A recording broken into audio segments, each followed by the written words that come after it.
সেটা করেছেন না, আপনি মনে করেন যে এটা রাজাকারদের আন্দোলন? আমার কথা বলতে পারে রাজাকারদের তো হচ্ছে এটা, রাজাকার আন্দোলনটা করতেছে ভাই, আন্দোলনের মুক্তিযোদ্ধারা করতেছে, সমস্ত রাজাকারের ফ্যামিলিরা করতেছে, সমস্ত রাজাকার ইনভলভের মধ্যে, সমস্ত রাজাকার যুদ্ধবিরোধী জামাত তারা এটা ইনভলভ।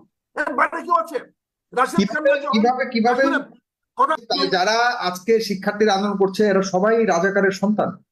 100% তারা মুক্তিযুদ্ধের বিরোধী। কি প্রমাণ আছে? 100 বার আমি দাবি নিয়ে বলছি, তাদের পারিবারিক ঐতিহ্য দেখেন, তারা সন্তান তো, তারা তো আপনি দেখেছেন, আপনি যাচাই করেছেন, আপনি যাচাই করে বলছেন, দেখেন না। একটা উদাহরণ দেন, দায়িত্ব নিয়ে বলছি, আমি তো দায়িত্ব নিয়ে বলছি। কিভাবে দায়িত্ব নিয়ে বলছেন, কিন্তু আমরা দেখতে পাচ্ছি যে আপনি রাশিদ খানকে বলতে যাচ্ছেন সে রাজাকারের সন্তান। রাশিদ খানের ব্যাকগ্রাউন্ড দেখেন না, They were mostly university students. দেখেন না আমাকে। They blocked highways. মানে এখানে প্রায়